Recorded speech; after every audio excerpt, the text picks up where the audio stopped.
Hello అండి, అందరికీ welcome back to my channel. నేను మీ అనుని. అందరు ఎలా ఉన్నారు? బాగున్నారా? అందరు బాగుండాలి, అందులో నేను ఉండాలండి. ఇవాళ మన రెసిపీ వచ్చేసి కుండ బిర్యానీ అండి. ఎక్కువగా కుండలో చేసుకోవాలని చెప్పి అంటున్నారు. టేస్ట్ ఎలా ఉంటుందో చూద్దామని చెప్పి, ఇంకా బయటికి ఎందుకు తెప్పించుకోవాలని చెప్పి మేమైతే ఒక కుండ తెచ్చుకొని ఇంట్లోనే ట్రై చేసుకుంటున్నామండి. ఎలా వస్తుందో చూద్దామని చెప్పి ట్రై చేశాను. చాలా అదే కదా ఫేమస్ అవుతుంది, అన్ని కుండల్లో చేసుకుంటే ఆరోగ్యం కూడా బాగుంటుందని చెప్పి అంటున్నారని చెప్పేసి సరేలే ఫస్ట్ టైం అయితే కుండలో బిర్యానీ చేద్దామని చెప్పి స్టార్ట్ చేసామండి.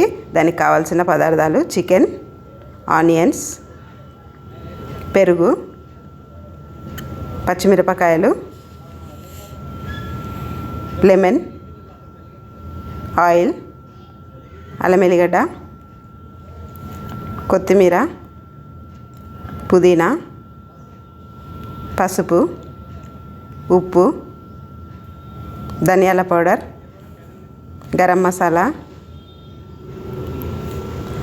మనం ఉల్లిగడ్డలను అలాగా సన్నగా కట్ చేసేసుకొని డీప్ ఫ్రై చేసుకుందామండి. స్టవ్ ఆన్ చేసుకొని కడాయి పెట్టేసుకొని, కడాయి వేడయ్యాక ఆయిల్ వేసుకుందాము. ఆయిల్ వేడయింది. ఆనియన్స్ వేసుకొని మనం బ్రౌనిష్ కలర్లో వేపుకుందాము. కొంచెం ఉప్పు వేసుకుందాము తొందరగా ఆనియన్స్ వేగడానికి. చూడండి, అలా బ్రౌనిష్ కలర్ వచ్చినాక తీసేసుకోవాలి. మిక్సీలో పచ్చిమిరపకాయలు, సాజీరా, కొంచెం అంతా 2-3 ఇలాచీలు, లవంగాలు, కొంచెం అంత చెక్క వేసుకొని మిక్సీ చేసుకుందామండి బరకగా. చూడండి, మిక్సీ అయిపోయింది. మనం శుభ్రంగా కడిగి పెట్టుకున్న చికెన్లో మనం ఈ పేస్ట్ చేసుకున్న మసాలా అందులో వేద్దాం. పచ్చిమిరపకాయలది, కొంచెం అంత అల్లం ఎల్లిగడ్డ, కొంచెం ఎక్కువ వేసుకోవాలి అల్లం ఎల్లిగడ్డ, కొంచెం ఉప్పు తగినంత, కొంచెం ఆనియన్స్లో కూడా వేసుకున్నాం మనము, చూసుకొని వేసుకోండి. కొంచెం పసుపు, స్ప్రైడ్ ఆనియన్స్, కొంచెం పుదీనా, కొంచెం అంత కొత్తిమీర, 2-3 బిర్యానీ ఆకులు, కొంచెం గరం మసాలా, కొంచెం ధనియాల పౌడర్, బిర్యానీ మసాలా అండి ఇది కొంచెం వేసుకోవాలి. పెరుగు సరిపడినంత పెరుగు వేసుకొని మనం ఇవన్నిటిని మంచిగా మిక్స్ చేసుకుందాం. మొత్తము బాగా మిక్స్ చేసుకోవాలి మసాలాలన్నీ. తర్వాత ఒక 2 నిమ్మకాయలు పిండుకోండి. మిక్స్ చేసుకుందాం. మళ్ళీ నిమ్మకాయలు పిండేసుకున్నాక ఇది ఒక 1 అవర్ పక్కకు పెట్టుకుందాము. మనం బాస్మతి రైస్ కడుక్కున్న తర్వాత అందులో వాటర్ వేసుకొని 2-3 బిర్యానీ ఆకులు, కొంచెం సాజీరా, లవంగా, ఇలాచీ, చెక్క కొన్ని వేసుకుందాము. కొంచెం ఉప్పు వేసుకుందాము. చూసేసుకోవాలండి, ఉప్పు 3సారి పడింది. కొంచెం ఆయిల్ వేసుకుందాము అన్నం కుల్లగాడానికి. చూడండి, పొంగొచ్చే వరకు ఒక 75% ఉడకాలి అన్నము. అన్నం అయితే అయ్యింది. జల్లెడలో వాటర్ మొత్తం తీసేసుకోవాలి. మనం కుండలో ఆయిల్ వేసుకుందాము. మనం మిక్స్ చేసుకున్న మసాలాలు ఉన్నాయి కదా, 1 అవర్ నానబెట్టింది, ఇవి మొత్తం అందులో వేసుకోవాలి.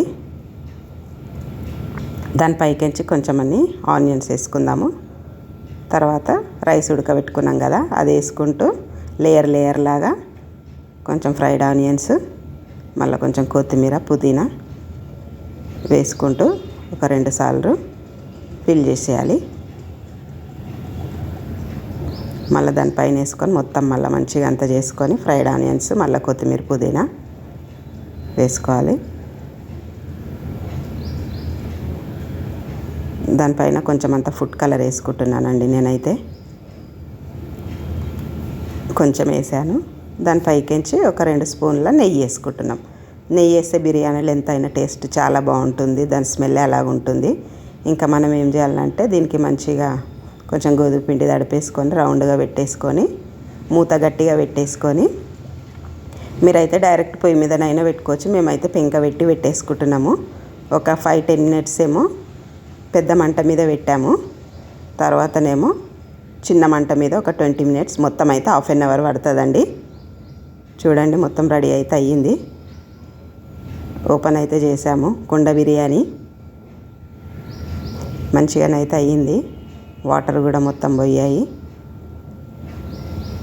చూడండి, రెడీ కుండ బిర్యానీ. టేస్ట్ కూడా చాలా బాగుంటుందని చెప్పి అనుకుంటున్నాను. మేమైతే ఫస్ట్ టైం తింటున్నాము. చూడ్డానికైతే చాలా బాగుంటుంది.